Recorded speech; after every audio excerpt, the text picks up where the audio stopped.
ذاتی کھجور اپنے ذائقے، لذت، شکل اور حجم کی وجہ سے پاکستان ہی میں نہیں بلکہ بین الاقوامی سطح پر بھی پہچان رکھتی ہے۔ یہ ایک ایسی بہترین کھجور ہے کہ جو ایک بار کھاتا ہے فدا ہو جاتا ہے، اور یہ کھجور بھی پیدا ہوتی ہے پاکستان میں، بلوچستان کے خوبصورت شہر پنجگور میں۔ آئیے آپ کو اس صحرا نما خوبصورت شہر کی سیر کرواتے ہیں۔ دبئی اور مصر کے صحرا چھوڑیے اور اپنے پاکستان کی خوبصورتی کو انجوائے کیجیے۔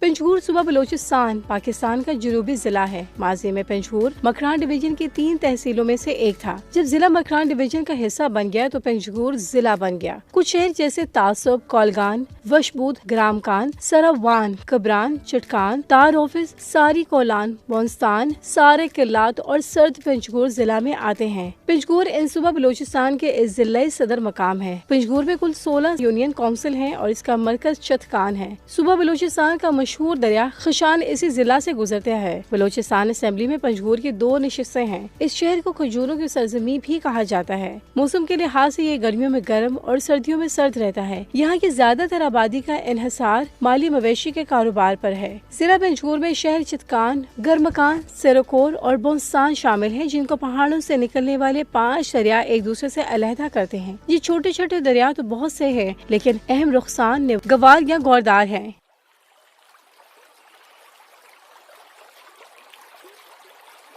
اس شہر کے نام کے بارے میں بات کریں تو روایت کے لفظ پنج کا مطلب 5 کے ہیں، جبکہ گور کا مطلب قبر کے ہیں۔ یہاں پہ موجود 5 صحابہ کرام رضی اللہ عنہ کے مزارات موجود ہیں، جو پہلی صدی ہجری میں حضرت عمر رضی اللہ عنہ کے دور میں اسلام کے ترویج کے لیے یہاں پہنچے۔ ان قبر مبارک کی وجہ سے یہ علاقہ پنجگور کے نام سے مشہور ہوا۔ ہم پاکستان والے کس قدر خوش قسمت ہیں کہ ہماری سرزمین پر اللہ پاک کے 2 صحابہ کرام رضی اللہ عنہ کے مزارات بھی موجود ہیں۔ روایت میں اور بہت کچھ ہے، لیکن ہم صرف اسلامی تاریخ کو دیکھیں تو اسلامی روایات کے مطابق یاد ہے کہ سندھ میں اسلام داخل ہوا، لیکن بلوچستان کا بہت سا حصہ تو صحابہ کرام رضی اللہ عنہ کے دور میں فتح ہو چکا تھا۔ حضرت عمر اور حضرت عثمان رضی اللہ عنہ کے دور میں ہندوستان پر حملے شروع ہو چکے تھے۔ ہاں، یہ حقیقت ہے کہ ہندوستان کو فتح کرنے کے لیے کوئی باقاعدہ مہم جوئی نہیں ہوئی۔ تاریخی روایات کے مطابق سن 634 سے 644 تک 10 سال تک حضرت عمر فاروق کا دور آتا ہے، جس دور میں بہت سے صحابہ کرام رضی اللہ عنہ بلوچستان آئے، اور انہیں میں سے 5 صحابہ کی قبریں پنجگور میں ایک خوبصورت کھجوروں کے باغ میں ہیں۔ ان 5 قبروں کی وجہ سے ہی انہیں پنجگور کہا جاتا ہے۔ پنجگور یعنی 5 قبریں۔ 644 میں حضرت عمر فاروق رضی اللہ عنہ کی شہادت کے بعد 644 سے 656 تک 12 سال تک حضرت عثمان غنی رضی اللہ عنہ کا دور حکومت تھا۔ ان کے دور حکومت میں بھی صحابہ کرام بلوچستان آتے رہے، اور ان صحابہ کرام رضی اللہ عنہ کی قبریں بھی بلوچستان کے مکران کے کافی علاقوں میں موجود ہیں۔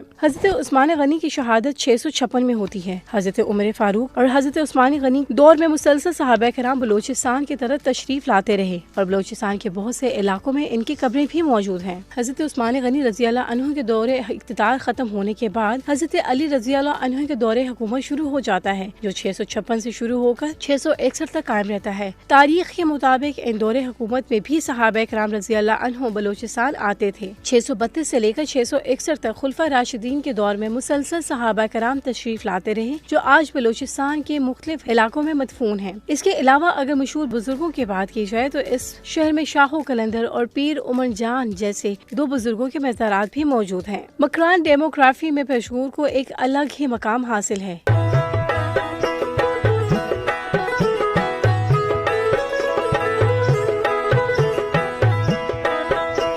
اس کے طبعی موسم سے لے کر افراد کے مزاج تک سبھی کچھ قید سے الگ تھلگ لگتا ہے۔ تربت اور گوادر کی نسبت یہاں پانی کی فراوانی کے باعث ذمہ داری وافر ہوتی ہے، سبزہ زیادہ ہے، سردیاں سخت ہوتی ہیں۔ بلوچستان کے تعلیمی شعبے میں پنجگور سرمائی زون میں شامل ہے۔ معاشی خوشحالی نسبتاً زیادہ ہے۔ ماضی میں پنجگور ریاست مکران کا پایا تخت بھی رہا۔ ناظرین، یہ شہر اپنی مختلف منفرد ڈیموگرافی اور نایاب کھجور کے لیے معروف پنجگور مکران میں پنجگور کو وہی مقام حاصل ہے جو اس ریجن میں خزدار کو تھا۔ آج کے پڑھے لکھے مکران میں پہلے نجی تعلیمی ادارے کی بنیاد پنجگور میں پڑی۔ پہلا انگلش لینگویج سینٹر بھی پنجگور ہی میں کھولا۔ پہلی اینٹ پڑی تو عمارتیں بنتے دیر نہ لگی۔ محض ایک عشرے میں ان اداروں نے پنجگور کی تعلیمی اور سماجی تصور کو بدل کر رکھ دیا۔ عام آدمی کے بچے پڑھ لکھے تو علم کی اہمیت کا راز کھولا۔ یہ راز ایک عام آدمی پہ کھل جائے تو پھر کوئی طاقت اسے آگے بڑھنے سے نہیں روک سکتی۔ اعلیٰ تعلیم کا شوق و ذوق بھی بڑھنے لگا۔ یہاں کے جوان تیزی سے کراچی اور کوئٹہ کے تعلیمی اداروں کو اور بڑھنے اور وہاں سے سے اعلیٰ ڈگریاں لے کر اعلیٰ اداروں میں اعلیٰ عہدوں پہ فائز ہونے لگے۔ اگر اس علاقے کے لوگوں کی بات کی جائے تو یاد رکھیں پنجگور کے لوگ دنیا میں ایماندار، سخی اور مہمان نواز مانے جاتے ہیں۔ پنجگور میں کھجور بہت زیادہ کاشت کی جاتی ہے، درجنوں اقسام کی کھجوروں کو کاشت کیا جاتا ہے۔ جیسا کہ ہم نے بتایا کہ اس شہر کو کھجوروں کو شہر بھی کہا جاتا ہے۔ کھجور ملک کا تیسرا بڑا پھل اور بلوچستان کی ایک بہت بڑی پیداوار اور آنے والے وقتوں میں پاکستان کو چھٹے نمبر پر لا کر کھڑا کر سکتی ہے۔ ملک کی 40 سے 50% کھجور بلوچستان کے مکران ڈویژن سے حاصل کی جاتی ہے۔ اگر حکومت وقت مناسب تربیت، پیکیجنگ زونز، کولڈ اسٹوریج اور مقامی کاشتکاری اور عالمی منڈی تک مکمل رسائی سے متعلق فوائد فوری اقدامات لے، اس سے نہ صرف صوبے میں روزگار کے مواقع حاصل ہوں گے بلکہ اس کے ساتھ ساتھ پاکستان کے زر مبادلہ میں واضح تبدیلی نظر آئے گی۔ اور سی پیک کے تحت ایسا ہوتا نظر آتا ہے کیونکہ سی پیک کے تحت ملک میں بننے والے اسپیشل اکنامک زونز میں فوڈ اسٹوریج اور فوڈ پروسیسنگ پلانٹس لگائے جا رہے ہیں۔ پاکستان صرف اس ایک پھل سے اپنی جی ڈی پی میں حیرت انگیز اضافہ کر سکتا ہے۔ ہزاروں نہیں بلکہ لاکھوں پاکستانی اس بات سے بے خبر ہوں گے کہ عرب ممالک کی طرح پاکستان میں بھی دنیا کی بہترین کھجوریں پائی جاتی ہیں۔ خالی بلوچستان میں مکران ڈویژن میں 4,15,000 ٹن کھجور سالانہ پیدا ہوتی ہے، جن میں بیگم جنگی اور مزاواتی اقسام اہم ہیں۔ لیکن پاکستان میں کھجور کے لیے پروسیسنگ یونٹس نہ ہونے کی وجہ سے یہ کھجور یا تو ضائع ہو جاتی ہے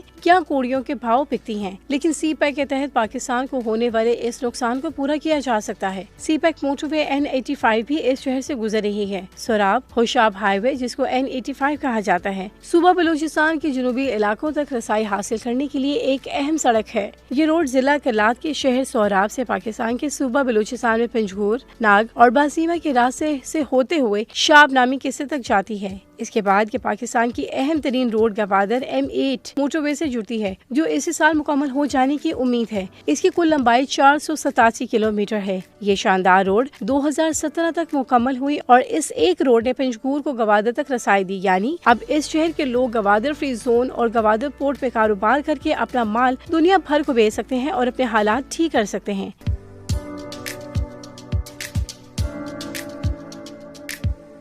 یہ خوبصورت تاریخی شہر ایک دفعہ پھر ترقی کو دیکھنے کو ہے۔ یہاں کی ثقافت، یہاں کا کلچر، یہاں کے لوگ سب بہت خوبصورت ہیں۔ یہاں اب کلچر کو پروموٹ کرنے کے لیے خاص طور پر کلچر ڈے بھی منایا جاتا ہے۔ 2 مارچ کو یہاں بلوچستان نیشنل پارٹی عوام کی طرف سے یہاں نیشنل اکیڈمی پنجگور کی زیر نگرانی پنجگور میں 2 مارچ بلوچ کلچر ڈے جوش و خروش سے منایا جاتا ہے۔ اس دن یہاں بلوچی سپورٹس، مشاعرے، پیپر، اہل قلم کار، ادیب، شاعر، ادبا، دیگر مقررین کی محفلیں ہوتی ہیں۔ سی پیک روڈز اور سی پیک کے پروجیکٹس کی آمد کے بارے میں اس شہر کی قسمت ضرور بدل سکتی ہے۔ لوگ خوشحال ہوں گے اور شہر ترقی کرے گا۔ ناظرین، آپ بلوچستان کے اس خوبصورت شہر پنجگور کے بارے میں جو بھی رائے رکھتے ہیں ہمیں کمنٹ سیکشن میں ضرور آگاہ کریں۔ چینل کو